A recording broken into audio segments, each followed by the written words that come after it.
சற்று முன் கிடைக்கப்பெற்ற மிக மிக முக்கியமான செய்தி ஒன்று வெளியாகி உள்ளது.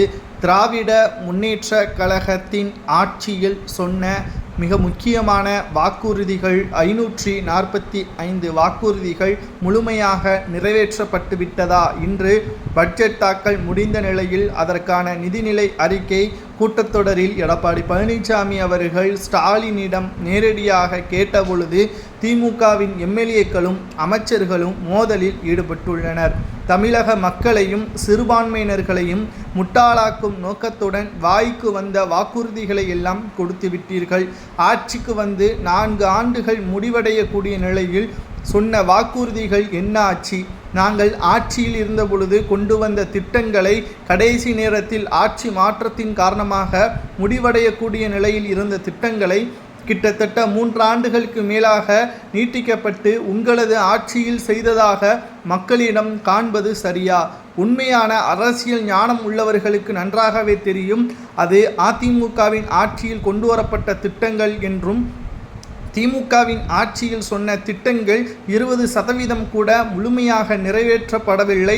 அப்பொழுது ஏன் 545 வாக்குறுதிகளை கொடுத்தீர்கள் என்ற கேள்வியே சட்டமன்றத்தில் எடப்பாடி பழனிசாமி அவர்கள் கேள்விகளை தாக்கியுள்ளார். இதனால் என்ன பேசுவதென்று தெரியாமல் முதல்வர் மு.க.ஸ்டாலின் அவர்கள் அதிர்ச்சியடைந்துள்ளார்.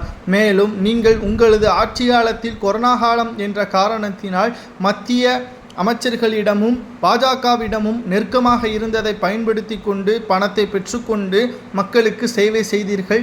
நாங்கள் மத்திய பாஜகவிடம் போராடிதான் பணத்தை பெற்றுக்கொள்கிறோம் என்று நிதித்துறை அமைச்சர் தங்கம் தென்னரசு பேசியுள்ளார். ஆனால் அது எங்களுடைய வியூகம், உங்களுக்கு அது தெரியவில்லை என்று எடப்பாடி பேசியுள்ளார். மக்களுக்கு நன்மை செய்ய வேண்டும் என்றால் எப்படி வேண்டுமானாலும் மத்திய அரசிடம் இணக்கமாக இருக்கலாம். அதற்காக வளைந்து குடைந்துதான் போக வேண்டும் என்ற அவசியம் கிடையாது.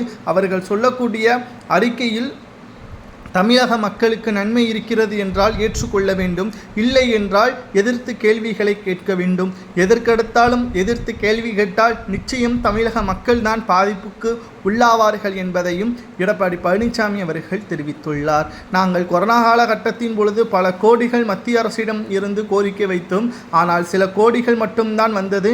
அதை வைத்தும் மக்களை பாதுகாப்புடன் நாங்கள் வைத்திருந்தோம். உயிர் எண்ணிக்கை பலியையும் குறைத்தும் என்பதையும் எடப்பாடி பேசியவுடன் திமுகவினர்கள் மோதலில் ஈடுபட்டுள்ளனர். எங்களை பற்றி எப்படி அவதூறாக பேசலாம் என்று திமுகவின் எம்எல்ஏக்களும் அமைச்சர்களும் மோதலில் ஈடுபட்டதால் சட்டசபை 25 நிமிடங்கள் பரபரப்பை ஏற்படுத்தியது. இதை பற்றி உங்களுக்கு கருத்துக்களை கூறுங்கள்.